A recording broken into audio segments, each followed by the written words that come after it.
Welcome to the History Vault. Some doors were never meant to be opened. In the spring of 1974, a farmer in central China was digging a well in a dry field. His shovel struck a face, a life-sized head of clay, staring up out of the dirt. He had just found the edge of a buried army, and the doorway to something far stranger. It happened near the city of Xian, in March of 1974, during a punishing drought. A group of farmers, the Yang brothers, were digging for water to save their crops. Instead they pulled up broken clay and a bronze arrowhead. At first they thought they had disturbed a temple or a cursed spirit and were almost afraid to keep digging. Word reached the local officials. Archaeologists were called in. They began to dig, and what came out of the ground took their breath away. Beneath that ordinary field lay a pit the size of an aircraft hangar. And it was packed, wall to wall, with soldiers. Nobody had gone looking for this. There was no map, no legend pointing here. It had been completely forgotten for more than 2,000 years. A drought, a well, and one farmer's shovel had accidentally reopened one of the greatest archaeological sites on Earth. They had found the Terracotta Army, and the scale of it is almost impossible to believe. There are an estimated 8,000 soldiers down there, plus around 130 war chariots, and over 600 horses. They are arranged in real military formation, in long underground corridors, as if waiting for an order that never comes. And here is the detail that stops people cold. No two faces are the same. Different expressions. Different hairstyles. Different builds and ages. Archers, infantry, cavalry, and generals, each rank carved distinct. They were made on a scale never seen before. Bodies built in sections in workshops, like an ancient assembly line, then finished with individual heads and hands. Some archaeologists believe the faces were modeled on real soldiers in the emperor's actual army, which would mean these are portraits of specific men, dead for over 2,000 years. When they were first buried, everyone was painted in brilliant color and held a real bronze weapon.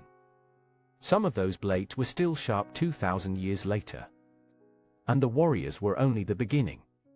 Later digs uncovered more pits, with terracotta acrobats, musicians, officials, and even bronze water birds. In 1980, archaeologists found two half-sized bronze chariots, each pulled by 4 horses, made with thousands of precisely fitted parts. This was not a single tomb.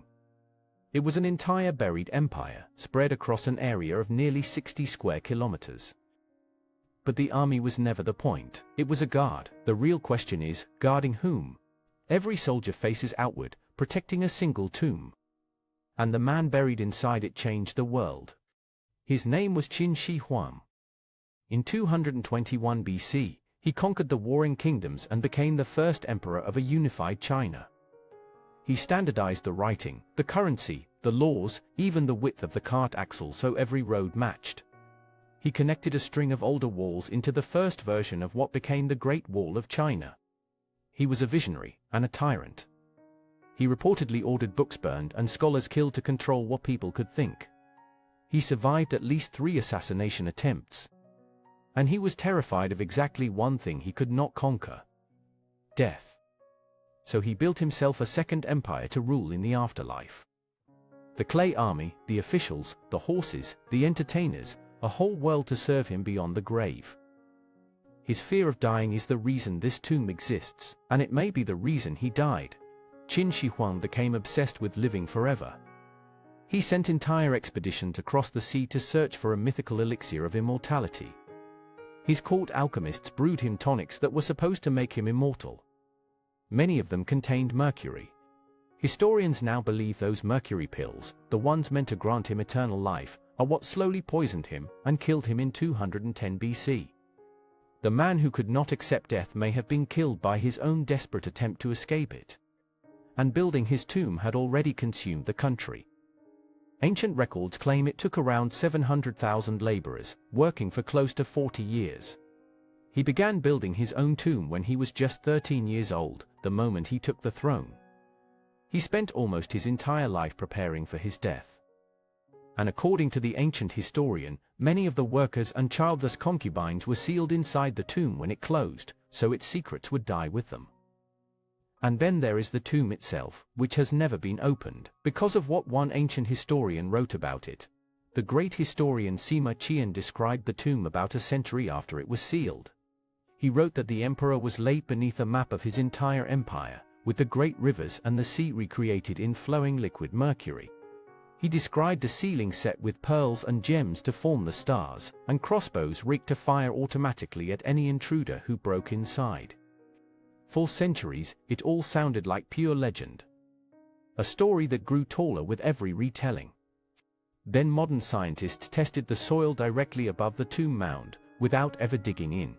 They found mercury concentrations far higher than the surrounding earth, and, remarkably, spread in a pattern that roughly matches the geography of China's rivers. The ancient account that sounded like a fairy tale may be, in its core detail, literally true. Think about what that means. A liquid metal model of an entire empire, its rivers flowing mechanically, sealed in the dark since before the Roman Empire even reached its peak. An emperor lying at the center of a miniature version of the world he conquered, ruling it forever in the black. So if we know roughly where the first emperor lies, why has no one gone in? Part of it is that Mercury. Cracking open the chamber could release a cloud of toxic vapor onto everyone nearby. But the deeper reason is a hard lesson the archaeologists learned on the warriors themselves. When those brightly painted soldiers were first exposed to the dry open air, their colors curled and flaked away within minutes. 2,000 years of preserved color, lost almost instantly, simply because we dubbed them up before we had any way to protect them. So the archaeologists made a remarkable and humble decision. Leave the emperor sealed, until our technology is good enough to open it without destroying what is inside. It may be the first time in history that we found the greatest treasure of all, and then chose, on purpose, not to touch it. Imagine standing on that hill, knowing that a few meters beneath your feet lies an intact palace no living eye has ever seen. And walking away. That is not a failure of curiosity. It is the rarest kind of patience, the willingness to protect a thing you are dying to see. Which means the single greatest discovery here has not even happened yet. Everything we already marvel at, the 8,000 warriors, the bronze chariots, the weapons, all of it was just the outer guard. The actual tomb of the first emperor of China still sits sealed beneath its hill, exactly as it was left, 22 centuries ago.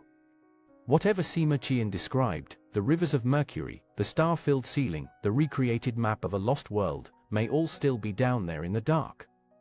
Untouched. Undisturbed. Waiting, guarded by an army of clay, for a generation careful enough to finally look inside. It could be decades before we open it. It could be a century. The first emperor, who was so desperate to cheat death, has ended up with the one thing he wanted most. Time.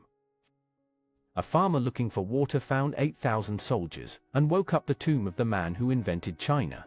And the strangest part is that the real secret is still sealed, still waiting under the hill. Perhaps the most patient discovery in all of history. Subscribe, and stay curious about what is still down there in the dark. Some mysteries we may never solve. Subscribe to the History Vault, and we will open the next door together.